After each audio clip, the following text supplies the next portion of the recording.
So we are preparing a salad you can do ahead of time, store it in your chiller, and just use it whenever you want. Especially when you have visitors, everything is ready. All you have to do is serve afterwards. And our chicken is done. And I will just drop this in a bowl of iced water to cool it down very quickly. And using the same pot with the chicken stock now, I will add shrimp. So this is whole shrimp, and I will just poach it for a little while. So this is a nice salad to serve if you have guests, or if you want to make baon. This is also very nice, very healthy, and it's almost like a complete meal because there's a lot of protein in the chicken and the shrimp. And just watch that. As soon as our shrimp turn orange, a little bit more, dapat evenly cook siya. And we are done. We will remove our shrimp and drop it into our ice bath as well. Let it cool down so it stops cooking. Then now I will just remove the skin. I don't need the skin.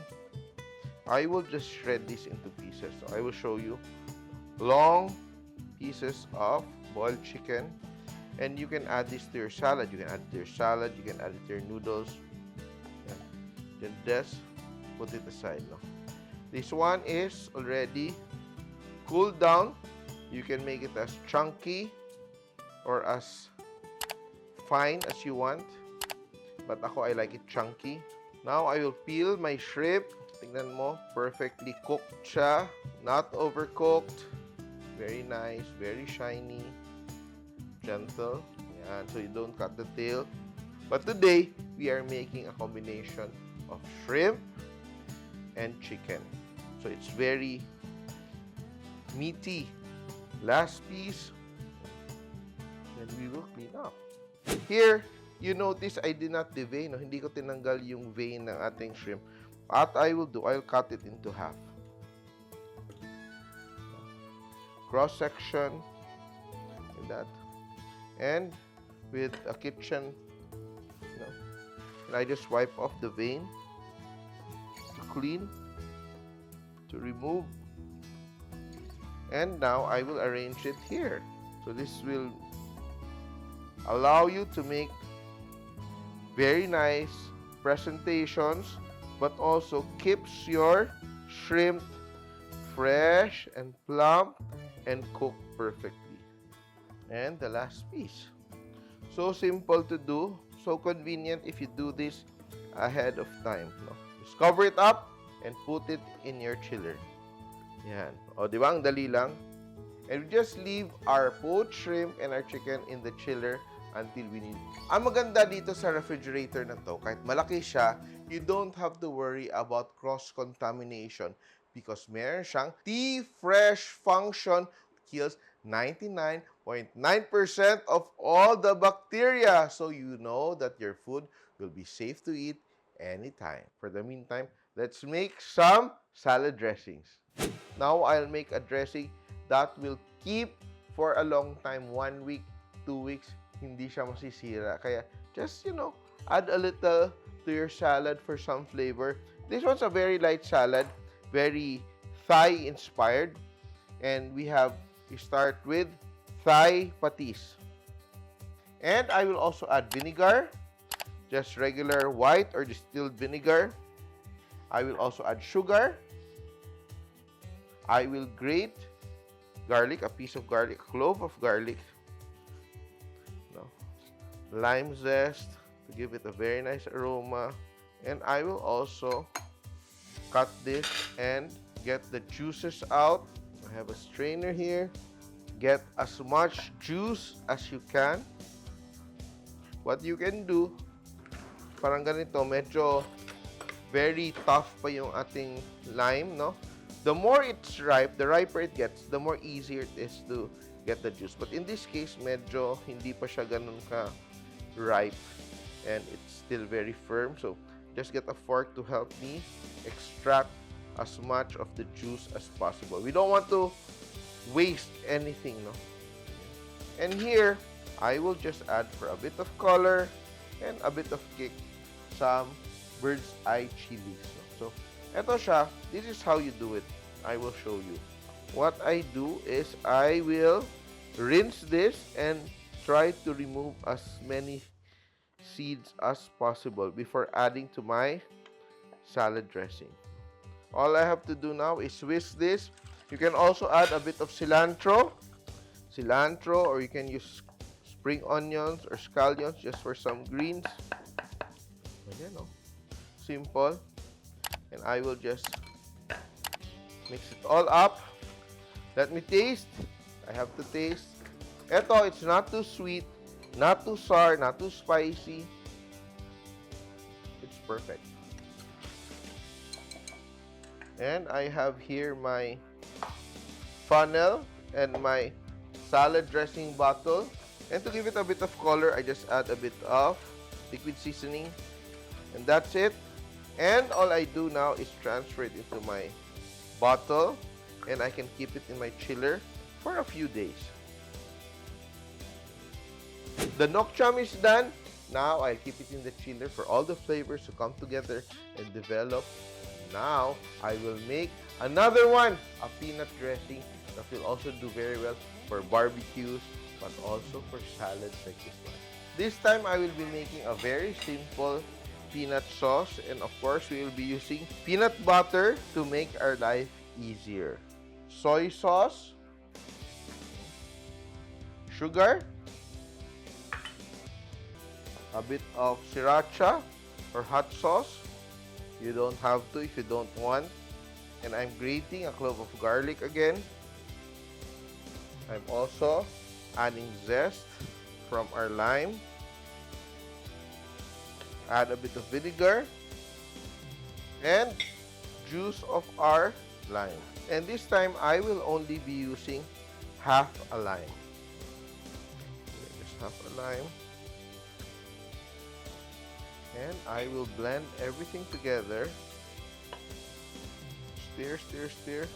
And I'm adding a bit of water. Just about a few tablespoons. Around 2 to 3 tablespoons of water to dilute our dressing to the right consistency. Not too thick and not too runny.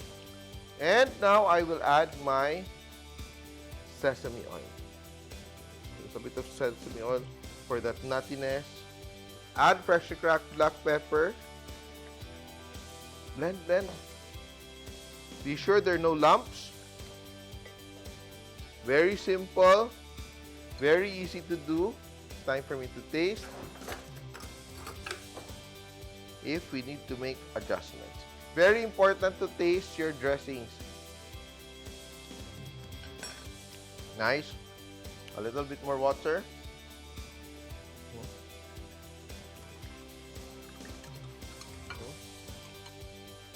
Transfer our dressing to our bottle.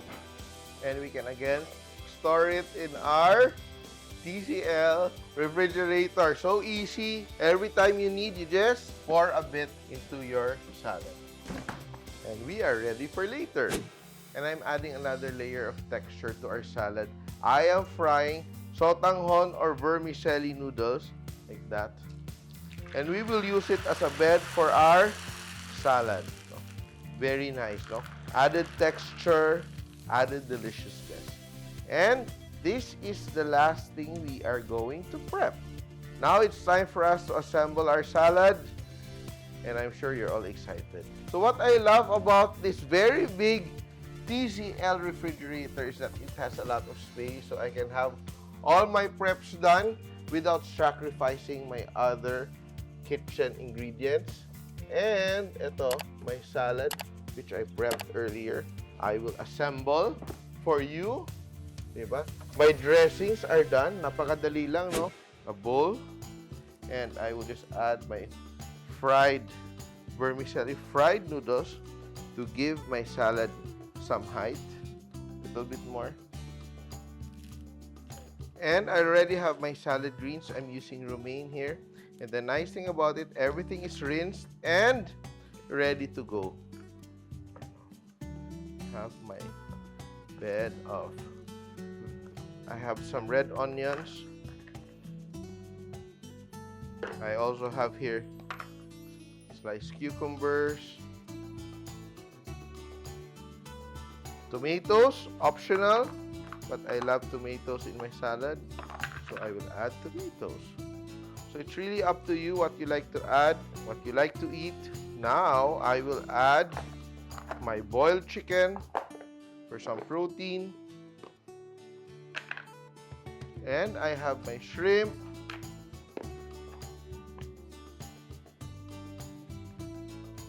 And I will just add a bit of noodles on top so people know that there are noodles. But I saw something in my chiller to make it even more delicious. And I also found fresh pomelos from the grocery. And I just add it to my salad. Diba? Sobrang nakakatakam. So healthy, so delicious. It's overflowing actually.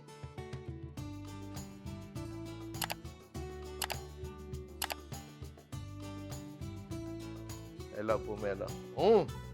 Crushed peanuts. And we will finish with fresh cilantro. And you can serve your dressings just on the side, parang ganyan. So you don't have to wash anything, but you can also transfer it into bowls, which I will do for my peanut sauce. Very nice. Wow.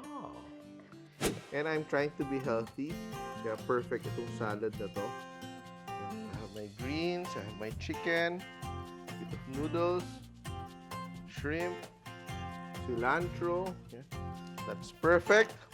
Now, you can choose whichever sauce or dressing you want. And I choose to use the peanut dressing. Pero masarap din siya i-combine yung dalawa, ha?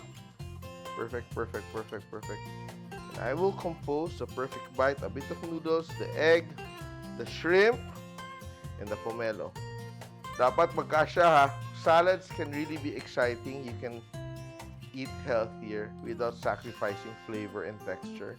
And this is one recipe you can do. And I'm ready. Are you ready? Ito. It's very nice.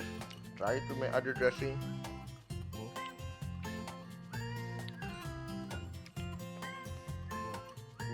Perfect.